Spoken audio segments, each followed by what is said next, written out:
Imagine you are sitting with a group of people when someone suddenly mentions your name. Maybe they compliment you. Maybe they bring up a mistake you made. Or maybe they ask whether you are attracted to someone sitting 3 feet away. You have not answered. You have not admitted anything. You may even be trying to look completely relaxed. But the blood vessels in your face have already answered for you. Your cheeks feel warm. Your ears begin to burn. And the more you realize that people might notice, the worse it becomes. This is a strange reaction. Embarrassment usually makes us want to hide. Blushing does the opposite. It places a visible signal on the one part of the body everyone is already watching. And as far as scientists currently know, humans are the only animals that blush in this deeply social, self-conscious way. So why would evolution give us a response that reveals exactly what we are trying to conceal? To understand that, we first need to separate blushing from simply turning red. Many animals can change color. Some birds develop brightly colored skin during courtship.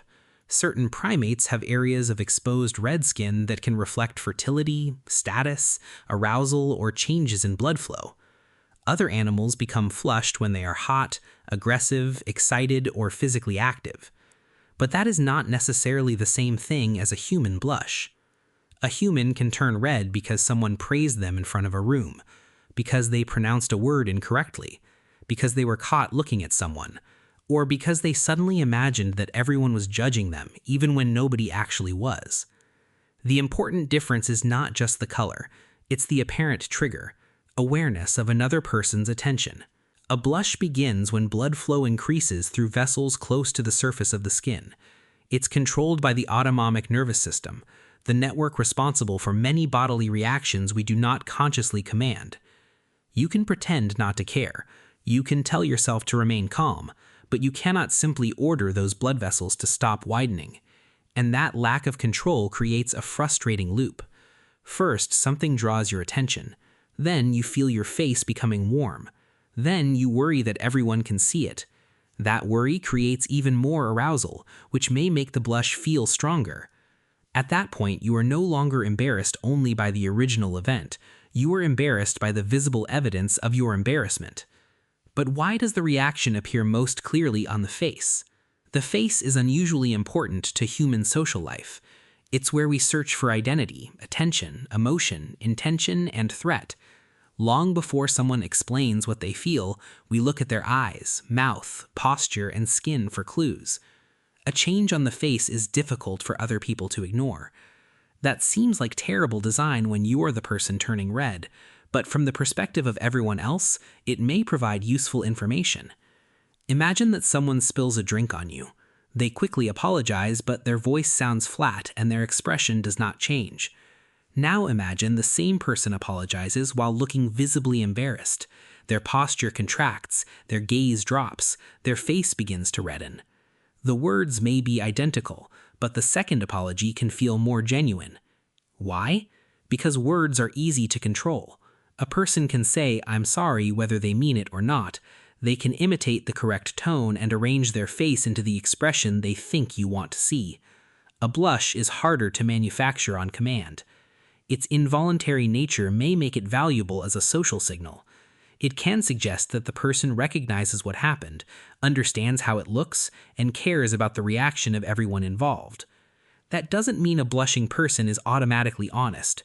Redness can also be caused by anger, attraction, anxiety, heat, exercise, or many other factors.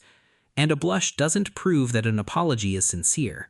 But in the right context, it may influence how people interpret someone's intentions.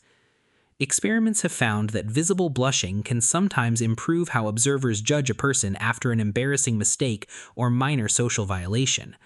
The blush may communicate regret, discomfort, or awareness that a rule has been broken.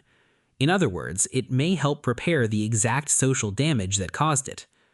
This begins to explain why such an uncomfortable reaction might have persisted. For most of human history, reputation was not a minor concern. People depended on groups for food, protection, child-rearing, knowledge, and survival. Being regarded as cooperative and trustworthy could determine whether others shared resources with you, defended you, or included you in future plans. And mistakes were unavoidable. You might fail to complete a task, offend someone, break an expectation, or appear selfish even when that was not your intention. In those moments, the group faced a question. Was this person deliberately harmful, or do they understand that something went wrong? A visible display of distress could help answer that question. The blush may have served as one part of a larger pattern that includes lowered eyes, nervous smiling, awkward laughter, reduced posture, and attempts to make amends. Together, these reactions can communicate something like, "I know how this looked, I understand your judgment, and your opinion matters to me." That last part may be especially important. Humans do not blush only after doing something wrong.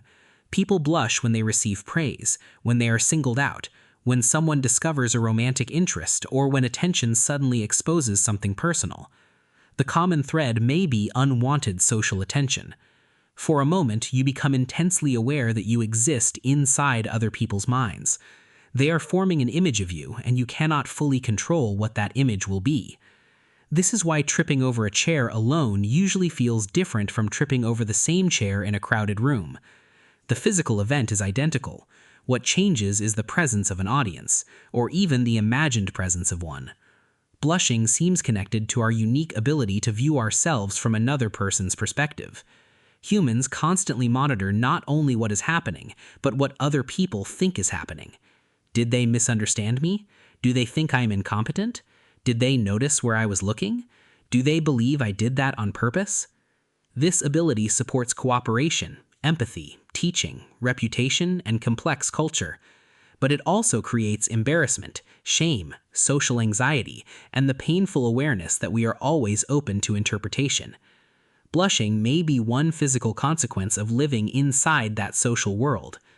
However, this doesn't mean scientists have completely solved its evolutionary history. We can't travel back to the first human who blushed. We don't know whether facial reddening originally evolved as a communication signal or whether it began as a side effect of emotional arousal and later gained social meaning. Those are different possibilities. A trait does not always begin because of the function it eventually performs. Sometimes an existing physical reaction becomes useful because other individuals learn to interpret it. So blushing may not have been designed from the beginning as an honesty signal. It may have started as a visible consequence of how human facial blood vessels respond to emotional arousal. Once it became visible, then people could use that information when judging one another. Evolution then may have preserved or shaped a response that made social intentions slightly easier to read. And even today, the signal is far from perfect. Blushing can create sympathy, but it can also create suspicion. Someone may interpret a red face as guilt even when the person did nothing wrong. For people with intense fear of blushing, the reaction can become a serious source of social anxiety. They may avoid speaking, meeting strangers, receiving attention, or entering situations where their face could betray their nervousness. The same signal that sometimes smooths social interaction can also make a person feel trapped inside their own body. There is another complication. Not every blush is equally visible. Changes in blood flow occur across skin tones, but visible redness can be easier to notice on some complexions and under certain lighting conditions. A person can feel intense heat in their face without observers seeing the dramatic color change usually shown in cartoons. So the human blush is not simply two bright red cheeks. It's a bodily reaction shaped by physiology, perception, context, and the meaning other people attach to it. Which brings us back to that moment when someone unexpectedly says your name. Your face begins to warm before you have decided what to say. It feels like betrayal because the reaction takes control out of you. But that lack of control may be exactly why the blush has social power. It tells other people that the moment reached you, that you understand you are being seen, that their reaction matters. Humans appear to be uniquely prone to blushing because we live in an unusually complicated world of reputation, intention, judgment, and belonging. We do not merely experience events. We imagine how those events look through someone else's eyes.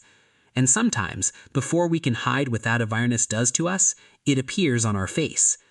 The blush makes us visible at the exact moment we want to disappear. Because perhaps throughout human history, remaining part of the group sometimes depended on showing that we cared if we still belonged.